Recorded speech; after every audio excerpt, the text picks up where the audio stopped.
Gautam, the founder of Buddhism, was born about 2500 years ago.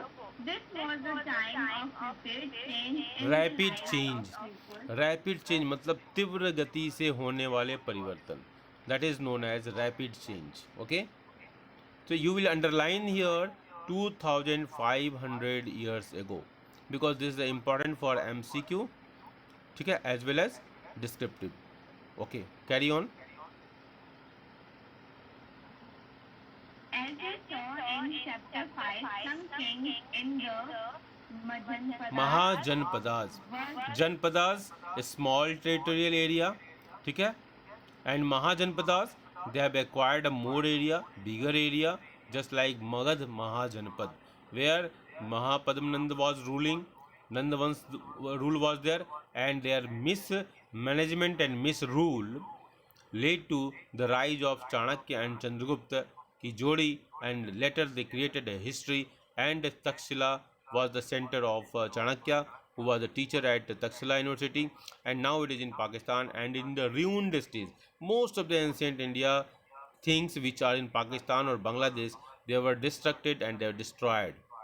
Can you find? So the Mahajanpada, ठीक है, in it is Magad was one of the Mahajanpadas, okay, which you have studied in the previous lesson. Okay, carry on. Yes, sir. Were growing more powerful. New cities were developing and life was changing in the village. As well see chapter 9. See, when Thinkers one were minute, trying. one minute. Here they are talking about the transitions in the life. जैसे when you are in the class 5th to 6th, there is a phase you will start thinking in a new ways, है ना? There is a change.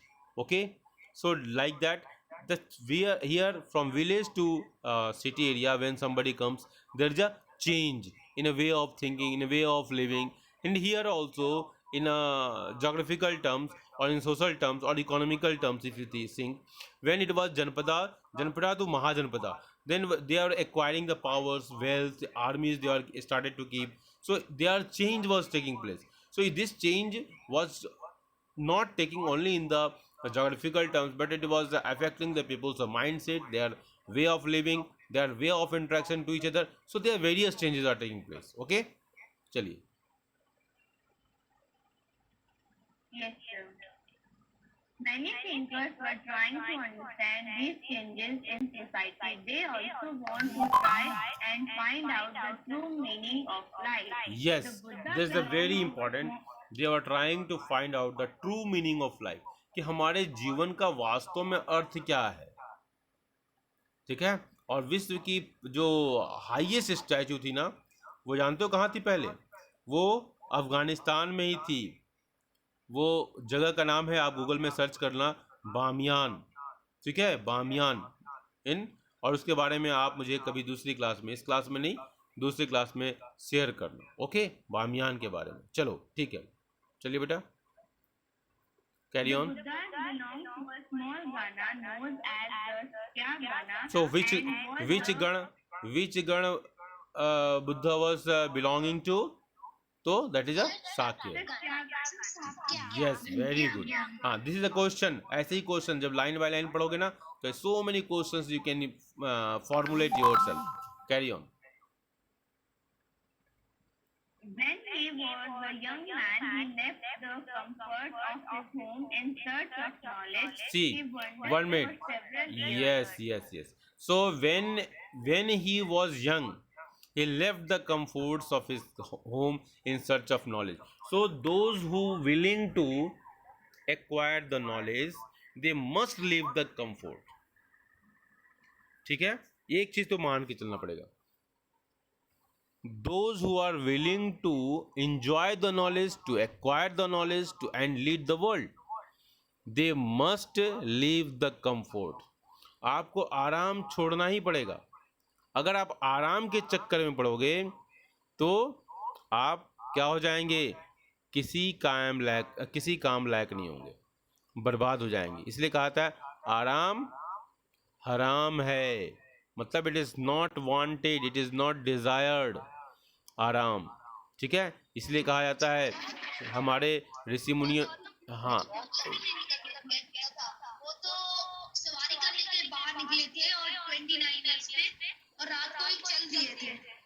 Getting point.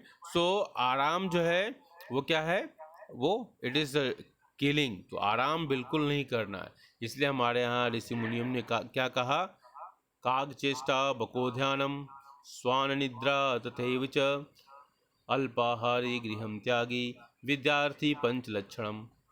ठीक है, विद्यार्थी के 5 लक्षण बताए गए। काग चेष्टा बको ध्यानम, कौवे की तरह अलर्टनेस होना चाहिए।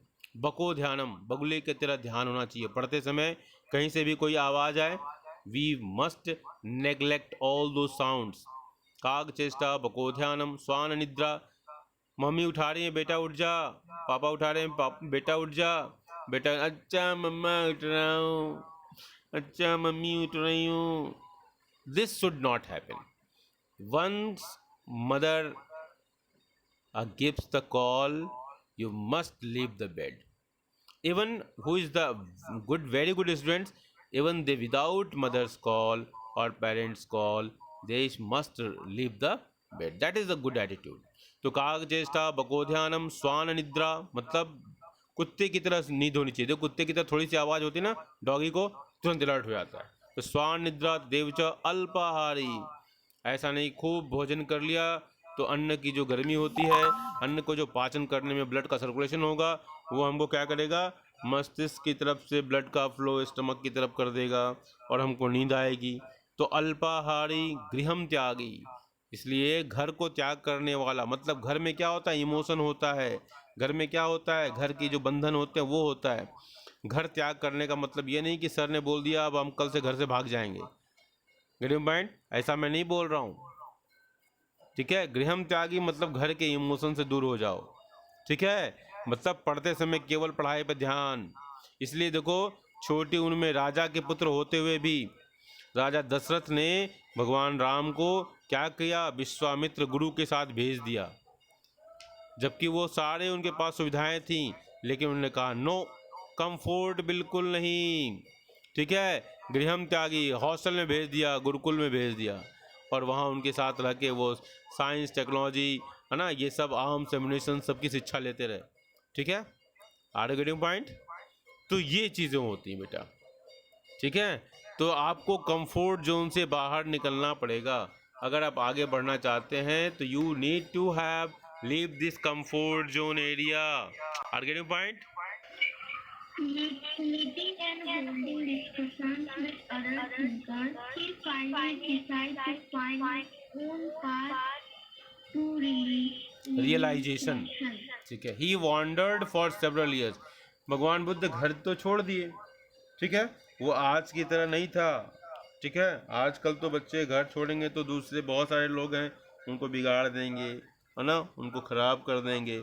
ठीक है, तो घर छोड़ने की बात तो पहले होनी नहीं चाहिए। ठीक है, ये भगवान बुद्ध का समय नहीं है। ठीक है, और घर छोड़ने के बाद पेरेंट्स लोग बच्चों को घर से छोड़ते ही हैं। कैसे छोड़ते हैं, जब बच्चा इंटरमीडिएट कर लेता है, जब बच्चा अपने अच्छे और बुरे के बारे में समझने लगता है, तो उनको भी हॉस्टल भेज दिया जाता है। ठीक है, वहाँ भी बच्चे को जो संस्कार हैं वो उनको हेल्प करते हैं। पेरेंट्स जो अच्छी वैल्यू सिखाते हैं वो उनको काम आते हैं, वही दोस्त हो जाता है उनका। ठीक है, तो भगवान बुद्ध की कहानी बता रहा हूँ। ठीक है, कभी कभी ये होता है ना, बच्चे छोटे बच्चे होते हैं, सोचते हैं भगवान बुद्ध निकले थे, भगवान बुद्ध का नाम किताब में आ गया, बुक पुस्तक में आ गया, I should also live and I my name will reflect in the textbook. No no no no no no no, ऐसा नहीं सोचना है। ठीक है, it was his time was different, was that time people are very honest, they are living, they are less fight for like us, like today's. Getting point, safety and security was more, and people have the god fearing nature also. So इस तरीके से समाज में जो बदलाव आया है, नकारात्मक जो बदलाव आए हैं, इसलिए आपको, वैसे तो शंकराचार्य ने भी 11 साल की उम्र में जो है घर छोड़ दिया था, उनको तो 5 साल की उम्र में ही गीता और महाभारत रामायण सब याद हो गए थे। तो दे आर एक्स्ट्राऑर्डिनरी पीपल। ठीक है, हमारे यहाँ ये कहा था ना, जिसे कहा जाता है कि पुनर्जन्म का संस्कार, पुनर्जन्म होता है और पूर्वजन्म का संस्कार। ठीक है, तो वो कुछ चीज़ें ऐसी हैं जिसको दे आर अनडिफाइंड। ठीक है, जिनको परिभाषित करना आज की साइंस के में नहीं चर्चा होती उसकी, लेकिन कहीं ना कहीं चीज़ें एग्जिस्ट करती हैं। क्यों कोई बहुत ही एक्स्ट्रा ऑर्डिनरी हो जाता है, क्यों कोई बहुत ही ऑर्डिनरी होता है, उसमें विज्ञान छुपा हुआ है। ठीक है, जिसकी कहानी, कुछ कहानी तो आप अभिमन्यु की कथा से आप समझ सकते हो। खैर, तो यहाँ पर क्या कहा जा रहा है कि ही वॉन्डर्ड फॉर सेवरल ईयर्स, वो कई सालों तक घूमते रहे, भटकते रहे, मीटिंग एंड होल्डिंग डिस्कशंस, लोगों से मिलते, उनसे डिस्कशन करते, उनसे विचार लेते, एंड अदर थिंकर्स, और दूसरे जो विचारक थे सब से मिलते रहते। He finally decided to find his own path to realisation. इसके बाद अंत में उन्होंने क्या समझा कि मैं अपना ही कोई रास्ता निकालूं, एंड मेडिटेटेड, और इसके बाद ध्यान में लग गए आंखें बंद करके। इसलिए आज कहा जाता है योगेन चित्तस्य पदेन वाचा मलं शरीरस्य च वैदिकेन योपाकरोतं प्रवरं मुनीनां पतंजलि प्रांजलिरानतस्मि। मतलब योग के जो अष्टाध्याय आठ जो अष्टांग मार्ग हैं, ठीक है, 8 जो योग के यम नियम आसन प्राणायाम प्रत्याहार धारणा ध्यान समाधि, तो ये जो चीज़ें बताई गई, ध्यान, अब वही ध्यान जो है भगवान बुद्ध लग गए। देख लिया जो हमारे बच्चे करते थे हमारे साथ मॉर्निंग में। तो ये फाइनली डिसाइडेड टू मेडिटेट, अपना ध्यान। और आप लोगों को भी मैं बताऊं, अगर जीवन अच्छा करना है, जीवन को पवित्र बनाना है, जीवन को योग्य बनाना है, जीवन में कुछ ऐसा करना है कि दुनिया याद रखे, तो थोड़ा सा ध्यान लगाया करो। Getting point. 5 मिनट का ही समय निकालो, जो कुछ भी पढ़ो आंखें बंद करके उसका ध्यान करो। जब ध्यान करोगे तो वो जो भी आपने पढ़ा है वो आपके ब्रेन पर स्ट्रॉन्ग रूप से ब्लैक इंक से लिखा जाने लगेगा। ब्लैक इंक बोलने का मतलब है कि वो आपके दिमाग में लंबे समय तक स्थापित हो जाएगा। तो ध्यान की ये महिमा है। भगवान बुद्ध ध्यान के शरण में आ गए। इसको भगवान श्री कृष्ण भी कहते हैं योगः कर्मसु कौशलम। ठीक है, योग जो है कर्म का कौशल है, जिसको हम आजकल कहते हैं स्किल इंडिया मूवमेंट का नाम दिया जा रहा है। मेरी बात समझ में आ रही बेटा? तो आप लोग भी ध्यान करेंगे तो ही लॉर्ड बुद्धा, गौतम बुद्धा, है ना, सिद्धार्थ, ये क्या किसके चक्कर में पड़ गए?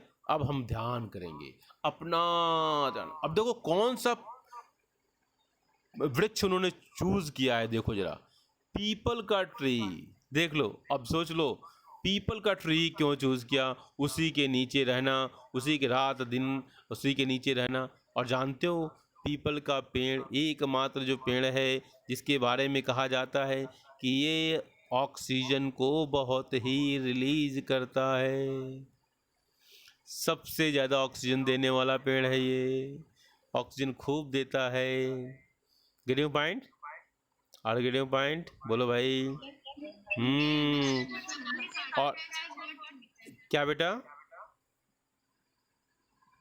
बोलिए? कार्बन डाइऑक्साइड भी छोड़ता है। तो पौधे तो कार्बन डाइऑक्साइड छोड़ते ही हैं, डे टाइम में ही अपना भोजन बनाते हैं, जिसको कहते हैं साइंस में कौन सा प्रोसेस कहते हैं? Very good, process of photosynthesis. ठीक है, ठीक है, जिसको उसके माध्यम से वो अपना भोजन बनाते हैं। लेकिन सबसे अधिक ऑक्सीजन देता है, तो उस पौधे के नीचे उन्होंने अपने आप को सेंटर्ड किया, उसके नीचे स्थापित किया अपने आप को, और वहाँ मेडिटेशन करने लगे। लगातार ध्यान ध्यान, और ध्यान करते करते उनको बहुत सारी चीज़ें ज्ञान मिलने लगा, क्योंकि मनुष्य के शरीर के अंदर ही सब कुछ है। जितने भी महापुरुष हुए, चाहे वो स्वामी विवेकानंद हों, सब लोगों ने ध्यान किया। और ध्यान से, अगर ध्यान की शक्ति को हमारे बच्चे समझ जाएं, तो टीचर एक बार में जो पढ़ाएगा उसको बच्चे एक बार में समझ जाएंगे। ध्यान करोगे तो जो बच्चे बिल्कुल अपने को समझते हैं ना कि मेरा दिमाग कमज़ोर है, ये वो ना, वो सब जितनी निगेटिव बातें हैं ना सब खत्म हो जाएंगी अगर मेरी एक बात मान लोगे। क्या? कि हम डेली 10 मिनट ध्यान का निकालेंगे। रात में सोते समय ध्यान करते हुए, पढ़ते पढ़ते मतलब सोचते सोचते सो जाएंगे। जो कुछ भी पढ़ा है दिन में, वो पहला काम। और डेली शाम को सुबह समय न मिले तो, वैसे सुबह का समय बहुत ही अच्छा माना जाता है, तो सुबह ध्यान करेंगे 5 मिनट का आंखें बंद करके अपने फोरहेड के बीच में, जिसको हमारे ऋषि मुनियों ने ब्रह्म स्थान मतलब ज्ञान का स्थान कहा। तो वहाँ पर ध्यान लगाएंगे तो सर एक बार में पढ़ाएंगे और आसानी से समझ में आ जाएगा। क्लास में पढ़ते समय मन का भटकाव दूर हो जाएगा। मेरी बात समझ में आ रही है मेरे प्यारे बच्चों? चलिए, ओके, अब आगे पढ़ो।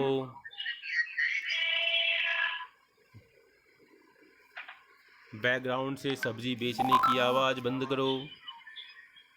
चलिए, अब हम पढ़ेंगे अदिति बिस्ट के साथ। अदिति बेटा, 1 मिनट। अदिति बिस्ट,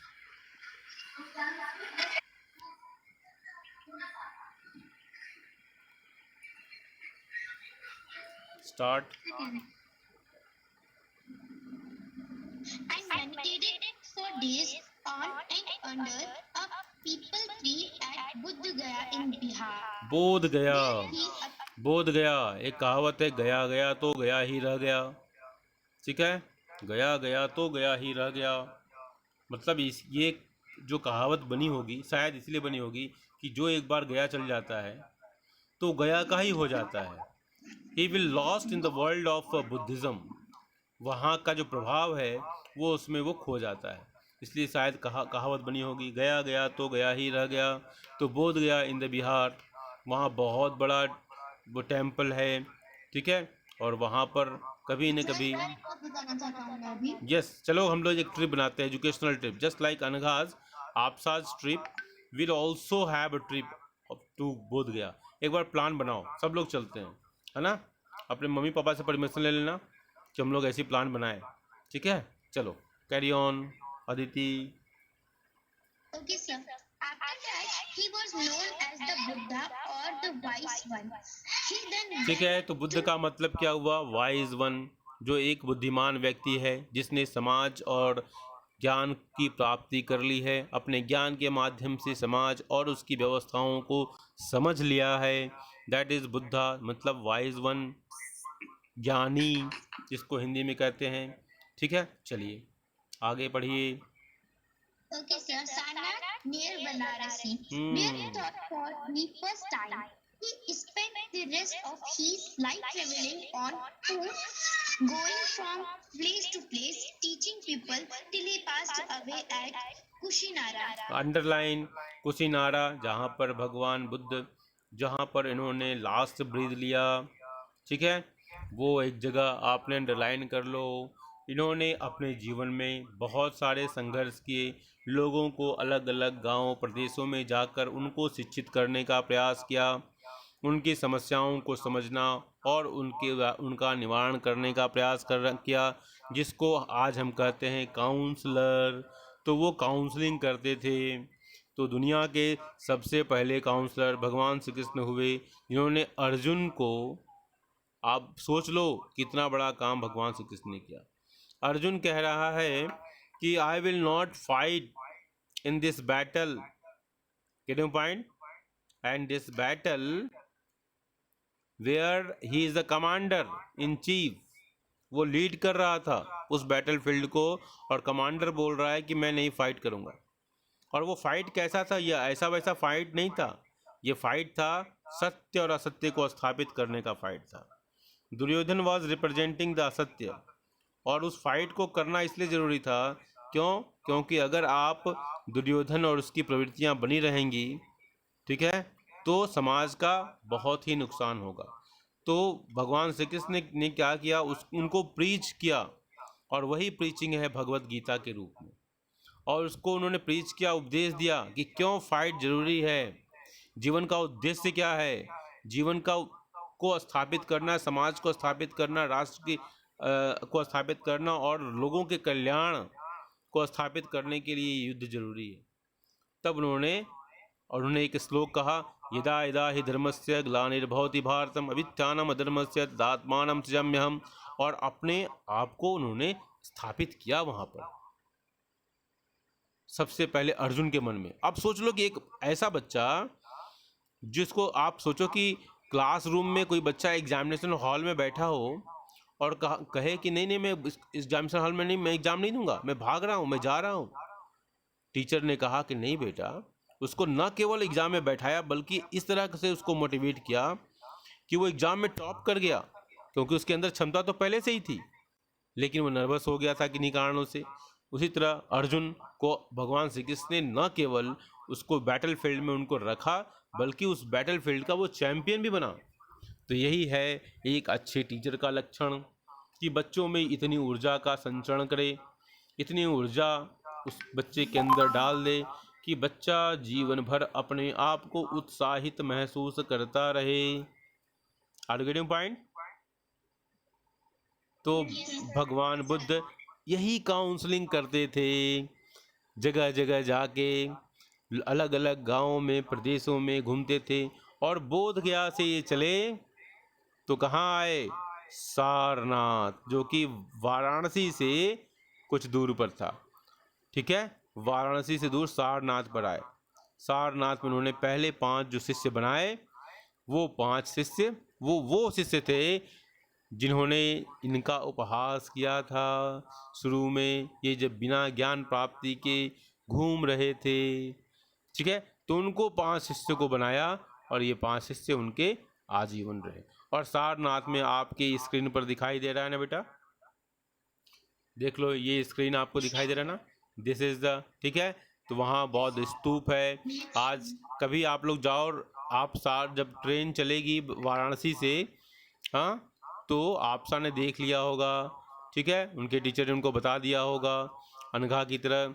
तो जब ये ट्रेन चलेगी वाराणसी से, तो वाराणसी से मुश्किल से 20 किलोमीटर, मुश्किल से, ठीक है। हम लोग तो उसी रास्ते से घर जाते थे ना, जब हम लोग पढ़ते थे उसी रास्ते जाते थे, लेकिन हम लोग कभी सोचे नहीं, हम लोग चलो भाई कभी देख लेंगे, बहुत समय है, घर के बगल में है, कभी हम लोग विजिट ही नहीं किया, ठीक है। और कंपटीशन के चक्कर में इधर उधर चलते रहे, ठीक है। लेकिन ये जगह बहुत अच्छी है, ठीक है। और अभी गवर्नमेंट ने एक ट्रेन भी स्टार्ट की है बुद्ध सर्किट करके, जिसमें भगवान बुद्ध से जुड़े हुए जितने भी स्थान है ना, उसके लिए एक स्पेशल ट्रेन जोड़ दिया है। और वो जगह जाएगी, जैसे सारनाथ भी जाएगी, बोध गया भी जाएगी, वहाँ लुम्बिनी तो दूसरे देश में हो गया, नेपाल में चला गया, वो कुशीनगर है ना, वो वहाँ पर जाएगी, देवरिया के पास, गोरखपुर के पास। तो ये सारे स्थानों को जोड़ने का प्रयास किया है। तो एक बहुत ही बढ़िया है बुद्धिस्ट टूरिज्म। देखो हमारे देश में इतनी सारी चीज़ें हैं ना, वो विश्व के किसी भी देश में उतना नहीं है जितनी वैरायटी हमारे देश में मिलती है। और अगर हम सरकारें थोड़ी सी प्लानिंग करें तो इन सारी चीज़ों को अगर जोड़ के इंटीग्रेट करके देखा जाए तो डोमेस्टिक टूरिज्म तो बढ़ेगा, टूरिज्म नहीं बोल रहा हूँ, टूरिज्म, डोमेस्टिक टूरिज्म तो बढ़ेगा ही, और इंटरनेशनल टूरिज्म भी बढ़ेगा। आपको अपनी चीज़ों की विशेषताओं के बारे में प्रोजेक्ट करना है। Getting point? चलिए तो हम आगे पढ़ेंगे बेटा, और मुझे लगता है टाइम हो चुका है आपका। हाँ मैं जान गया, वेरी गुड। तब तक आपसे फिर मिलेंगे। आपको ये सेशन कैसा लगा? अच्छा लगा? चलो ठीक है, थैंक यू, बाय बाय।